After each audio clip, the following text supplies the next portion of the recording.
Hello, everybody. Welcome back. It's Brian, Miss Berlin, and Mr. Betcher for Breaking Down Security. Hey. Hello. Yeah, so for those of you who listen to the show avidly, apologize for the break. Last week was very hectic for me personally and for our organizers because Infosec Campout finally happened, which was great. We sold out all of our spots. And here comes my cat.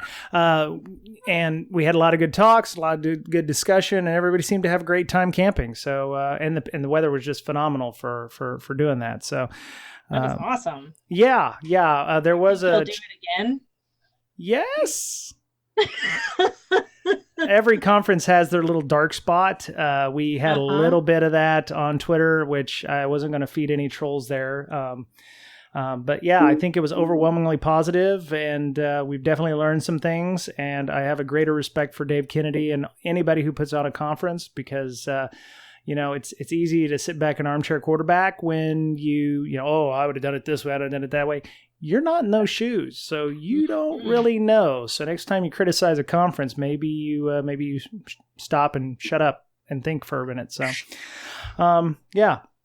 So, a lot of stuff coming up next week. We're actually going to be at Derbycon. We have a pizza party, so we'll have a link in the show notes to where you can still sign up for that. We have about 30 people coming to that and room for 20 more, and it's going to be in the Mental Health Village, which I'm going to let Ms. Berlin talk about.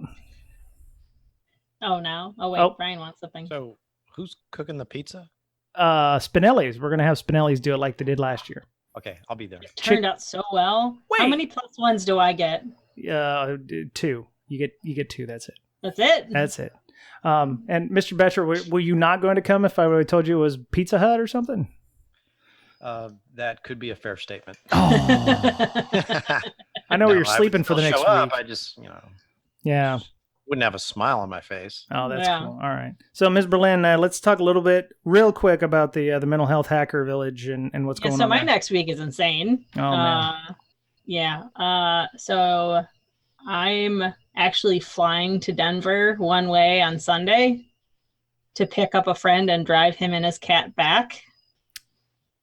Okay. And then pick up somebody else in the Detroit airport and then drive to Louisville. You're doing things the hard way. Yeah, I don't know why. Yeah. But yeah, so This hopefully is like the best mental health village ever. We were able to, with awesome sponsors and the people that are donating to buy Derby tickets and Patreon supporters and everybody else, we can afford to pay for 3 massage therapists for 2 full days. Nice. Yeah, which is like a little bit over $4,000. Good Lord. Yeah. All of our board members will be there, other than the board member that we just announced the other day. So yep. Tom Williams is now our director of veteran ops. Oh, fantastic. So now we have 7 board members. Okay. And I'm going to have some extra special things in the village also that we didn't have last year. But we have a full talk lineup. Like we had to do an actual CFP process we had 6 different people on our review board because there was almost 40 talks submitted. Wow. Yeah. That's amazing. Yes. it's a snowball rolling downhill, Yeah. And so this is our first year anniversary and I'm really, really super excited. I can't talk about that. I'm going to be doing some special things at Derbycon. I am speaking twice. Wow. And doing an interview. So that's amazing. Hope to kind of give a recap of what our year has been so far, like how much funding we've gotten, all the different people that have helped us along the way, and kind of just a recap because it's been a very, very busy year. Nice. So we're gonna go ahead and get started because our guests are in very I would say not stable areas. One's at a customer site and the other one's in a hotel lobby in Anaheim, California. So the one last thing I will say is we're at the pizza party at Derbycon. We will be doing a podcast show. So Mr. Betcher, Ms. Berlin, please pack your microphones because we're going to need to just use yours. No. I have too much shit already. What? All right. I mean, I'll bring it. Okay, Fine. cool. All right, awesome. So, I'll announce our friend of the show last because he's awesome, and invite the new person on the show, Aaron Small. Welcome to the show. Tell us a little bit about yourself. Oh, okay. Hi. My name is Aaron Small. I've been working on information security type things for a handful of years. I spent some time back in Microsoft working on their fraud defense and their identity system. And most recently, I've been doing this Google thing and working on Kubernetes and Kubernetes Engine. And most recently, I helped run the Kubernetes first third-party open source security audit, Cool. Which was, I think, what you want to talk to me about? Yes. And then, Nice. yep. And then, of course, a friend of the show has been on several times. We've actually had him on earlier this year to talk about Kubernetes security and how, to do some Kubernetes securing. And he was talking about his vulnerable by design Kubernetes environment. Jay Beale from Inguardians, welcome back, sir. Hi, thanks a lot. Happy to be here. Yeah, Bust-a-Kube. We got awesome stickers we got to pass out at DEFCON all over the place, and I got to co-lead with Aaron and a couple other folks, the working group that did this first security audit. Cool. All right. So you say first security audit. First, the major players in this was Jay. I wasn't sure how your company worked with this. Did they just invite you to come on as part of this, or would how did the relationship work? So to be honest, I'm the one of the four leads for the working group who wasn't appointed. Aaron, do you want to tell that story? He might be muted. It's going to be He fun. might be muted. Either that or he's just sighing. Yeah. So Aaron Small, who's here from Google, who was a product manager for GKE, and has had a lot of influence and expertise in Kubernetes, especially coming from what I think of as the canonical managed Kubernetes environment with GKE, and Joel Smith, who's on the product security team in Kubernetes and works over at Red Hat, and then Craig Ingram, who's at Heroku/Salesforce. Joel and Aaron were first appointed, and Craig filled in when we had Jess Frizzell was the other person beyond Aaron and Joel, and so Craig took Jess Frizzell's spot. I actually didn't understand how the Kubernetes project worked in terms of working groups. So I saw there were some working groups that I was interested in. This was one of the two, and I just showed up in their meetings and asked if I could participate. Oh. And it worked out really well. So I got to participate. It was and had a really great experience. So and what it was. So no, it was, yeah. I guess that's how I got involved. While I'm the Inguardians CTO, it wasn't so much that Inguardians or Heroku or Google or Red Hat in particular were invited. It's more of a Kubernetes project thing. And so while the people who were appointed may have the places they work and the roles they fill there are of course estimable of high esteem. I think they were appointed for what they were doing on the project already. Right.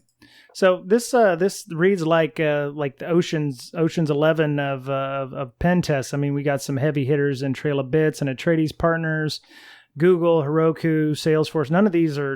And Guardians. None of these folks are lightweights in the security community. So, Aaron, what how did this audit come about? Because Jay said you're the product manager at GKE.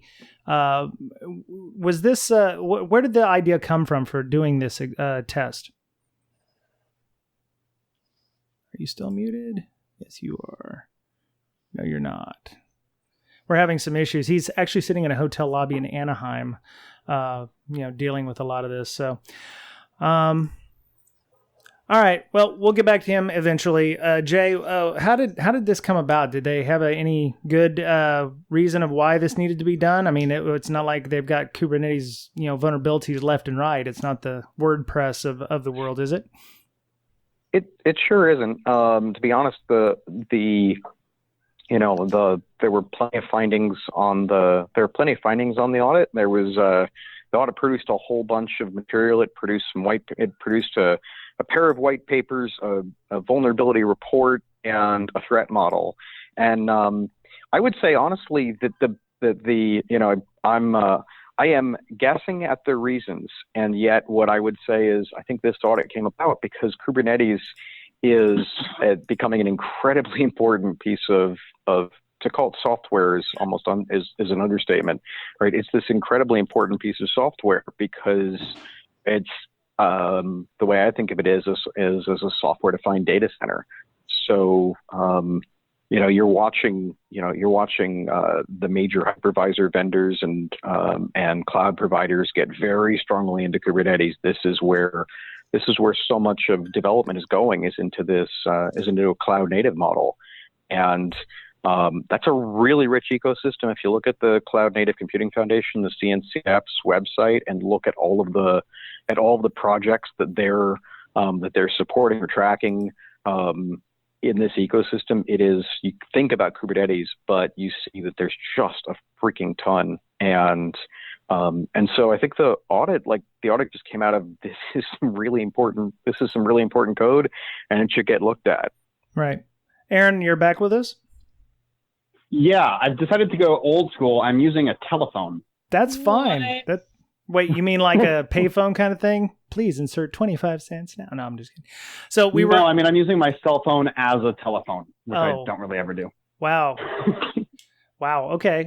That's awesome. So we just asked Jay how the audit came about. Did you have anything you'd like to add to that as part of being part of the Google contingency? Only to say that the CNCF has been trying to really push the maturity of the products, and they have this graduation model that they've been refining over time. And I don't think, strictly speaking, going through an open source audit is technically part of graduation, but it's the effort is there to build maturity.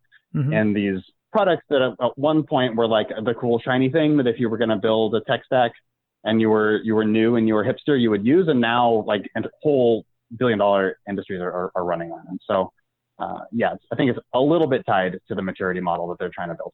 Awesome. Okay. So the report. So Jay said that there was a white paper which we have in our show notes for this. Let's talk about some of the scope. Why was the scope picked like it was, and what was it in specific order? Because I have, let me see, what do I have in terms of scope? I have, you started out with the network stack, cryptography, auth in, auth z, RBAC, secrets, namespace traversals, and namespace claims. Was there any specific order or priority you wanted to give this audit this time around? Well, actually, I thought of that list more as a way to scope it down, not as a way to prioritize the objects we wanted them to look at. Mm-hmm. Like Kubernetes is huge. And at the time that we started trying to scope the audit, I've been working on it for a year or so already at Google specifically. And these were the places that I kept seeing people making security assumptions, saying, I can trust that if I put these two things in different namespaces that they won't be able to traverse. I can trust that the authentication is valid. I can trust that the authorization system is trustworthy. So I just wanted to capture the places where I know people are trying to make security claims and look at them without some kind of scoping down. This audit would have been massive. In fact, almost everything that we did as far as guidance and leadership over the audit was designed to scope it down, not up. Right. Jay, do you have anything you want to add? Does that sound about right? Yeah, it really does. And honestly, that was one of the things that, our conversations, particularly with Trail of Bits afterwards, was with Stefan at Trail of Bits was if we hadn't done that, and a lot of that prioritization was definitely Aaron's work. If we hadn't done that, they just never would have been able to get anywhere near the level of depth they did. And that's, I guess, the only other thing I'd add is the way I think that everybody on the working group is very much hoping and expecting that this is the first public audit and not the last.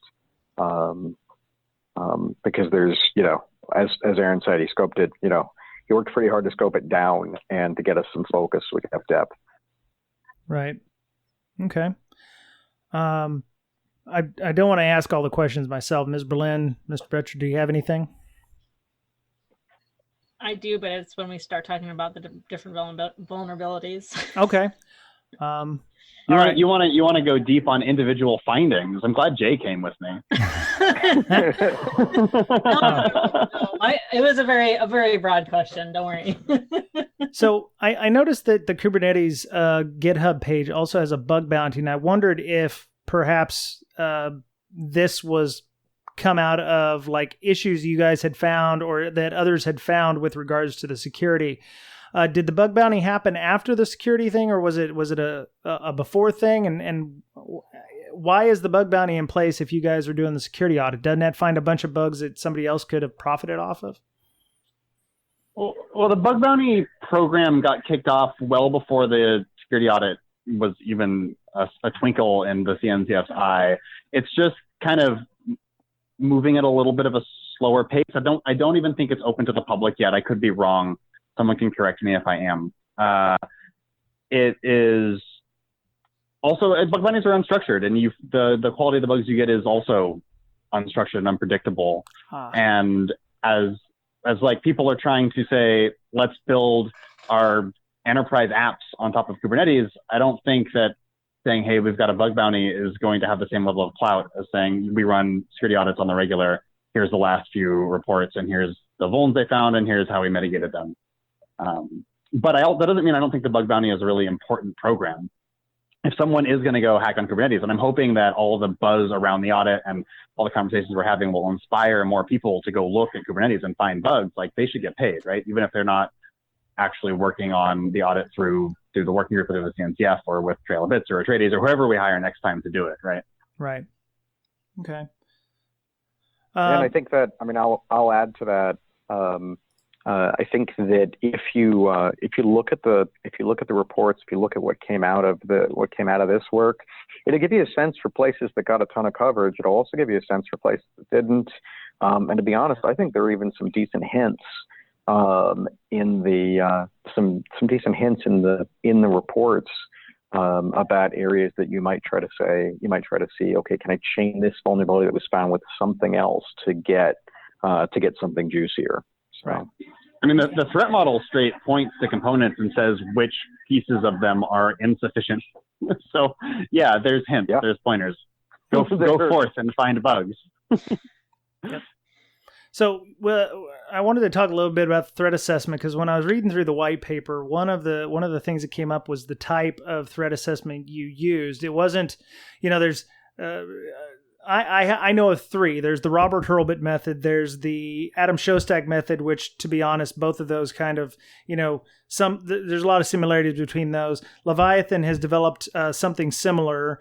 And then there's this fourth one that came up called Rapid Risk Assessment from Mozilla. And, it highlights the fact that it's quick. It takes 30 to 60 minutes maximum, very high level. These are the positive points. It's concise and readable, easy to update, informative, and lets you know what to do.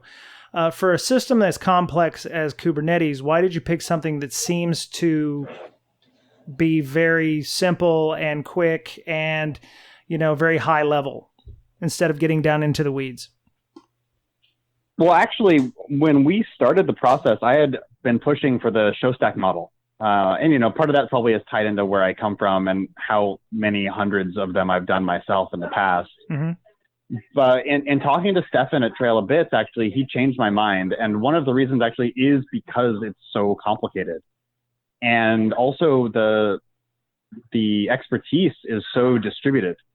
So even with the rapid risk assessments, we still had that component of the audit drag on weeks and weeks past when we thought we would be done, just because we had to get people from all different companies and who have started working there and now are elsewhere. And like, well, so-and-so wrote this part, so he should be in the meeting. And hey, Joel, can you go ping this guy at Red Hat because we need him to talk about this. Who's it? But we got a bunch of people together to go through the rapid risk assessments, and having Stefan come like lead those conversations. I think Jay and myself attended a few of them as well, just to have it be structured and fast and lightweight. Once we did get everyone engaged, was incredibly useful. And then on the back end of that, maybe the rapid risk assessments, the raw data we harvested is quick and lightweight. I would say the threat assessment itself that was generated along with the expertise that was created over the course of the audit isn't really that high level. I think that we do go into a fair amount of depth as to which components are. Go ahead and interrupt me, Jay. Oh, sure. I think there are some, I think what was produced, even if the model might have been lighter weight, I think there was some serious advantage in not getting too stuck in the weeds, but it produced, the threat model paper is 55 pages. I did a strong tech edit on that document, and it took quite a while. It took quite a while, and there was quite a bit that came out. Aaron was on a lot more of those meetings than I was, but I got to attend some, and they were. It was some real effort. So it produced quite a bit, and I think it got good depth. I think if you look through the findings that came out of that, there's some overlap. There's some overlap with the ones in the main report, but there's just a lot of good coverage. And I mean, I did a reread just to prepare for this interview, and had to take some serious notes in my yellow highlighter to it. So I'm almost afraid to understand how much time it might have taken under a different model. Okay. So that's not to say that I would be opposed to having a Showstack or Leviathan style model come in and really go deep on it. That sounds like a great idea. I don't think it would have been a great idea for the first pass, though. Right. You'll end up having a novel. Yeah. Well, if you think about it, the effort produced four documents, none of which are short. So I mean, I think in a lot of ways the first pass was even as much as it was downscoped. The first pass still was being pretty darn broad that way. Okay. So I mean, I would hope if you guys did that kind of. If there was a threat model, that's its own engagement that's not coupled with a white paper and a code review at the same time. Right. So according to this, the components standalone binaries written in Go language. The Go language, not Golang or anything like that. The components were Kube API server, RESTful server, coordinating all aspects of the cluster, etcd, Kube scheduler, Kube controller manager, cloud controller manager, kubelets, Kube proxy, and the container runtime. So that does sound like there's a lot there going on. So you said this was more of a. Would you say it was more of an inch deep in some places and a mile wide, and about a mile deep and an inch wide? I mean, what were there any places that you wished you'd gotten to that you didn't get to in this engagement? I think we were pretty consistently deep. I mean, for the threat model, we definitely scoped to individual components because. Right. If we just picked random Go files, it would take forever. For the code review, there was a red team component to it. We put everything in scope that's in scope for the bug bounty. We only excluded things that weren't in the Kubernetes project. So like individual CNI implementations weren't in scope, for example, but the CNI API was. And we let the vendors say, go forth and find the bugs and find them where you find them. We didn't try and keep that level, so to speak, or balanced across various components. But on the threat modeling side, we did try and pick where we thought we really wanted to go deep, the critical components, if you will. Okay. And I think we covered them pretty well. Cool. Did you find that certain things were lacking when you were doing the interviews? Because I noticed something about questionnaires were sent out. Documentation was obviously looked at. Did you find that there were, not just finding security-wise, but like there was some missing documentation, or there was some tribal knowledge that should have, that should be, logged somewhere, or was it fairly well documented all around? Well, the rapid risk assessment process is more targeted on capturing tribal knowledge than on ensuring that the tribal knowledge lines up well with the docs that are published. To be honest, I haven't read all the Kubernetes docs, and I wouldn't be able to give you an honest comparison. Sure. I mostly use them as references. But I will say that the way that the interviews got ran was very much like, tell me what you are pretty sure I need to know, but don't ask the right questions, along with the structured nature of walking through rapid risk assessment. And some people, I'll call out Tim Hawkins specifically, was like, man, I would love to just talk about networking with you for an hour, and then why don't you help me narrow in on where things are going to get dicey? And that interview was really spectacular. Sure. I think we got a lot of tribal knowledge out of him. And I'll also give a shout out to Stefan, who was running these, because he did a ton of prep work by digging through the docs, by digging through the code to ask really good questions. I know I didn't answer your question, but that was my experience there. No, that's Jay, cool. do you have anything? No, I think that's pretty right on. The one thing I wanted to name was just to give everybody who's listening an idea of lines of code and languages. Kubernetes is about 1.5 million lines of Go, but it's also about 26,000 lines of shell script, and there's also Python in there, there's Ruby in there, and so on. So I'm just want everyone to get a sense for the sheer scale of what we're dealing with. I really liked the choices that were made, going for a ton of depth in the right places instead of a ton of breadth. I mean, I think, Brian, I know that you're a consultant too. I've been on a whole ton of engagements where everyone's throwing the kitchen sink in on breadth. And so you're just struggling to get any real depth. And we got to have quite the opposite. And I was really blown away also just by how generous people on the project were with their time, doing these meetings. So cool. Yeah, we didn't get, unlike maybe in larger companies, we didn't really get pawned off to people's deputies. Cool. Okay. What were some of the? That actually we should give some of that credit to the CNCF for how they structured this. They built a working group out of people who have run a ton of audits and are comfortable with what it is like to get vendors in and run an audit. And then having Jay turn up, uninvited. I'm pretty sure he told that story. I did. And then and just add that other perspective, that vendor perspective was incredible. I think the working group was set up to really enable the vendors to do a great job and to build the connections between the Kubernetes project and the experts there and the vendors. And that was kind of the way that the Kubernetes project and the CNCF structured it that worked really, really well. Right. Mr. Betcher, you had a question? Yeah. What were some of the critical components you guys focused on, like maybe the heaviest hitter? And what was that?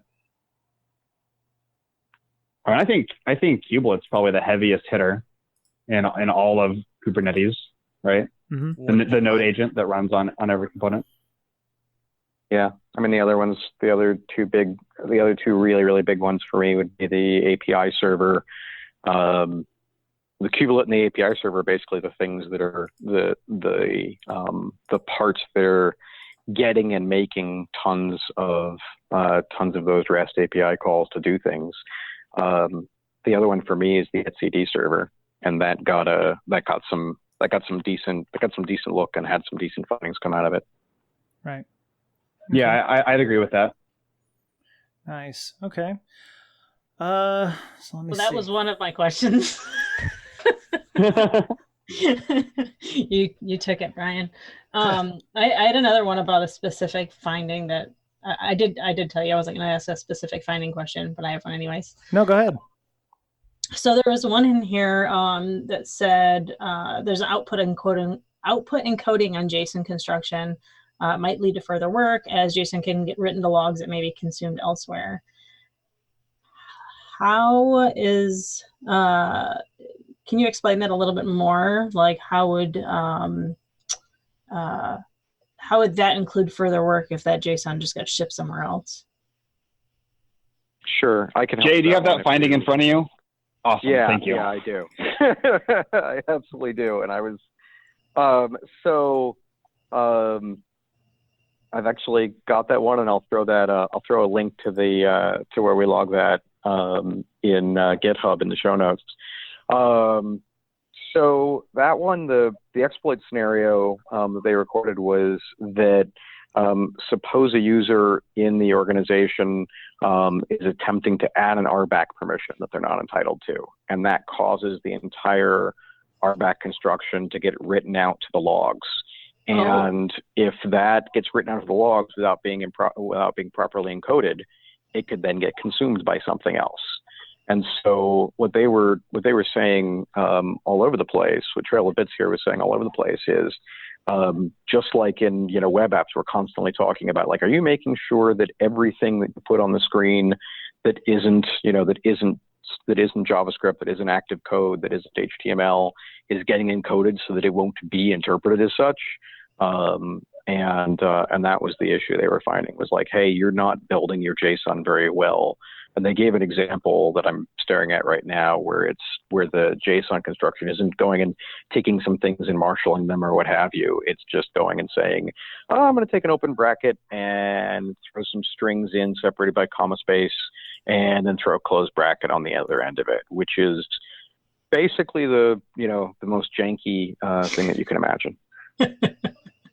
All right. That's awesome. I'll tag on, like, more generically. If anyone wants to dig in deep on these findings and where they came from and how they got found and what the relatively unfiltered conversation around them is, Taylor Bits did something wildly brave in that they just open sourced the repo they were using during the audit.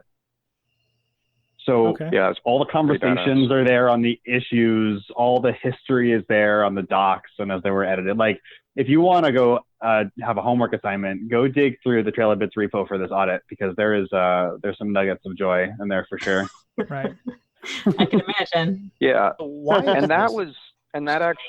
Amanda, that specific finding was one of the ones where I thought, yeah, that might be one that turns out to be juicy for someone who decides to take just that and Definitely pursue it for a couple of weeks and find that they end up with maybe they end up with a nice bounty out of it. Right. Yeah, I was looking through. Not only did you find vulnerabilities specific to certain components, but you have a whole section dedicated to overarching issues, being like policies may not be applied. So Kubernetes allows users to define policies such as network or pod security policies to restrict access. However, policies are not always enforced or may fail silently. Is that when you mean they're not enforced and may fail silently, does that just mean they're not logged anywhere? And was that also a finding that, logging was not at a sufficient level to allow for that? I can speak to that one. So the issue is basically, and they made a pattern out of it. But the issue was basically if you had, they had two great examples. One was the pod security policies, and it definitely is the case if you take a Kubernetes cluster and it doesn't have the pod security policies, the admission controller, the thingy that actually is going to interpret those pod security policies and use them to decide what gets into your cluster and what isn't allowed to be staged into your cluster. If that thing isn't turned on, you can apply all the policies you want, and they won't get applied, and you won't realize that they're not getting applied. You won't realize that the security control that you put in isn't getting acted on until, I don't know, until maybe an attacker does it for, an attacker finds that for you, or you find it out, or maybe you never quite realize. And the same thing, I actually had personal experience with their other example, which is the Egress network rules. Like some of the CNIs, some of the networking, what do you call them, Aaron? The networking providers, overlay networking providers. Great job, Jay. Thanks. Some of the overlay network providers, like, they allow for you to have like ingress rules. You can say what's not allowed into your cluster, but you can't say what's not allowed out of your cluster. And so you can put rules that say, I'm only allowing this out of my cluster, and you'll have those rules and nothing will interpret them and turn them into IP tables rules.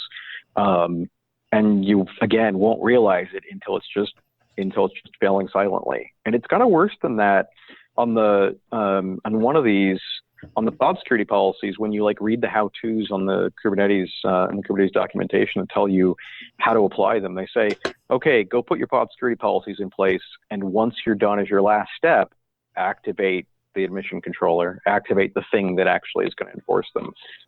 Which will either take down your whole cluster or do nothing at all. I have strong opinions about pod security policies, which I will rant on if given the opportunity. But on that finding generically, it made me remember that this audit is over like build your own Kubernetes. And most people don't build their own Kubernetes. They're going to pick a provider, right? They're going to use someone's flavor thereof. They're going to run on Amazon, they're going to run on Google, or they're going to run on Microsoft, and they're going to use whatever distribution of Kubernetes fits their needs. But we didn't want the audit to reflect any individual distribution. So some of these are going to apply more or less depending on what you're doing. For example, if you're different distributions will use different overlay networking providers who will have different network policy that can be applied. And some even have wrappers around pod security policy. So these findings, I think, are really valuable to the open source community on how to kind of close that gap a little bit. I mean, I roll my own Kubernetes at home, but I'm a huge nerd. If you're not, it's really, really hard. Right. In fact, I take that back. Even if you're a huge nerd, it's still really, really hard.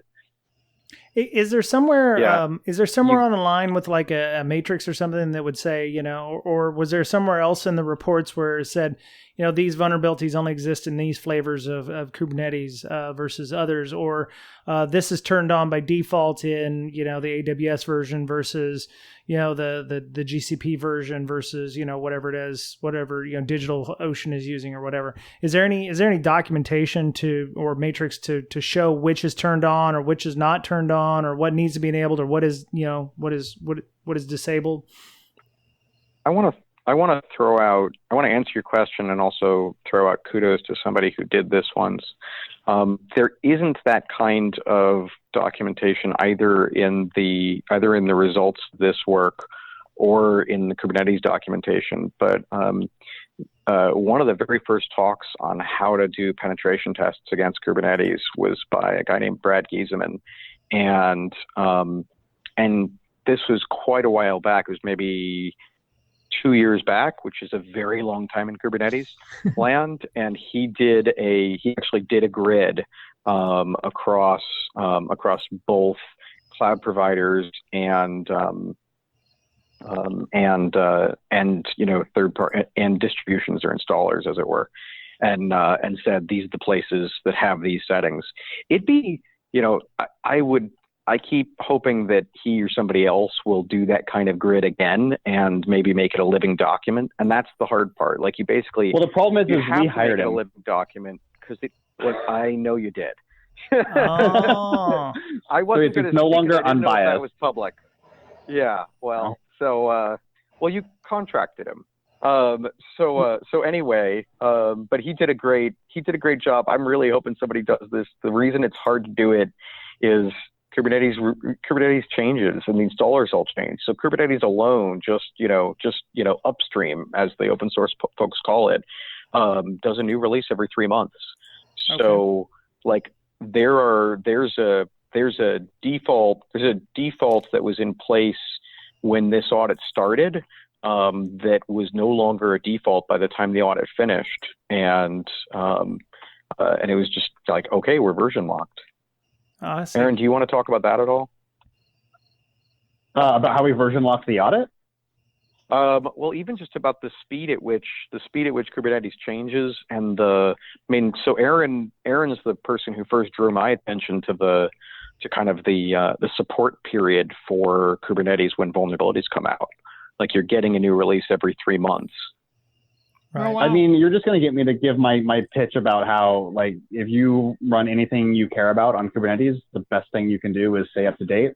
There's a big security push behind Kubernetes. Myself and whatever team works at Google is large and passionate, and I know there's lots of other teams all over the place who are large and passionate about Kubernetes security, and we find bugs all the time and we fix them all the time, and the best way to find it is just grab the new version and pull it down. It is one of those places where being stable isn't necessarily good because it's iterating so fast. For this audit particularly, we did lock to a version because we didn't want to be chasing all of the fixes as they were coming in. So as soon as we published it, it was already a little bit out of date, but that seemed preferable to the rolling, ongoing audit that never ends. So we picked that approach.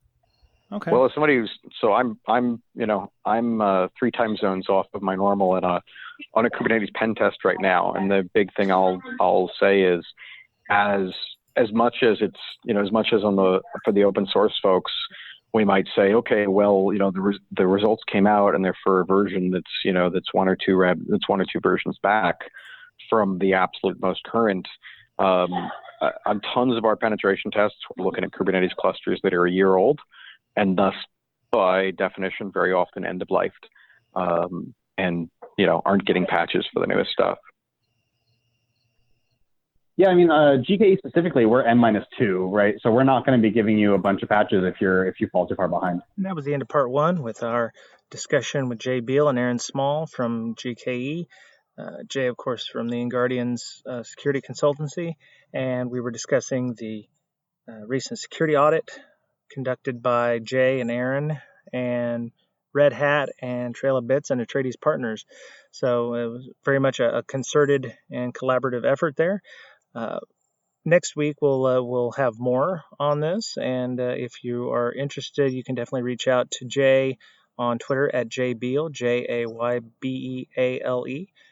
You can hit Aaron Smalls at Atlas Hugged, so you can do a search for Atlas Hugged on Twitter. The organizers of Hack in the Box Dubai hit us up asking us to mention that they have a conference going on in the United Arab Emirates. So they have Hack in the Box Dubai. I think they have Amsterdam, which is the one we mentioned last year in 2020. But this year it's in Emirates Palace in Abu Dhabi, not Abu Dhabi. 12 through 17 August 2019, and this is part of the United Arab Emirates Cyber Week. So that was quite an interesting little deal there. One of the things I wanted to mention when you go to a Hack in the Box conference, and this one is a bit further away for folks in the U.S., but it's definitely worth the trip. You can get 2 days of cutting-edge technical training sessions, 2-day dual or triple PEC security conference featuring multiple keynote speakers. They have a 2-day capture the flag live hacking, attack, and defense competition. They have an 8-hour or 24-hour developer hackathon. And they also have a ComSec, Village, and Technology Showcase area. So there's a ton of stuff to do at these events. So if that interests you, you definitely want to get out and take a look at that. And you can go to conference.hitb.org and find out more information on the site there. They also have several other events that look like they're coming up as well, so you can check those out. All right, so that was it for the week. Thank you to our Patreon supporters. Their help, even as little as $1, helps with hosting efforts for Libsyn, time and effort putting out a weekly show, as well as the Zoom that we pay for CTF Club, Sim Club meetings, book clubs, which we're still doing the book club stuff. We just interviewed one of the authors of Mastermind, or the author of Mastermind, I believe, in the last couple of weeks. So if you're interested in that, you can join us on Slack by sending us a DM to Breaksec, BRAKESEC, or send an email to bds.podcast@gmail.com. And you can join our Slack. We have a great community there, and you'll definitely learn a lot. And we absolutely want contributors or people to help out and mentor and do whatever. So we definitely have a collaborative effort there. Ms. Berlin can be found at InfoSyster, INFOSYSTIR, or you can follow her at her nonprofit organization, Hackers Health, on Twitter, which is Hackers Health. And Mr. Betcher does LogMD, Windows forensic tool for making sure that your logs are being done properly on all your Windows environments. And also he's working on a hunting portion that will look for artifacts across your enterprise. So if you're interested in looking at that, you can go to log-md.com, or you can follow him on Twitter at BetcherPwned, BOETTCHERPWNED. So I think that's you can follow me on Twitter at Brian Brake, BRYANBRAKE. And we have a TeePublic store. So if you want a t-shirt for with a logo, if you don't want to give to the Patreon, we do get a little kickback from the t-shirts. So you can go to teepublic.com/user/BDS podcast, all one word. And our Patreon is patreon.com/BDS_podcast. So you can go and check that out. Or there's a link in the show notes to all of the links that we've mentioned today. So, all right, everyone, have a great week. Be nice to one another. Take care of yourselves, because the only you have. And we'll talk to you again soon.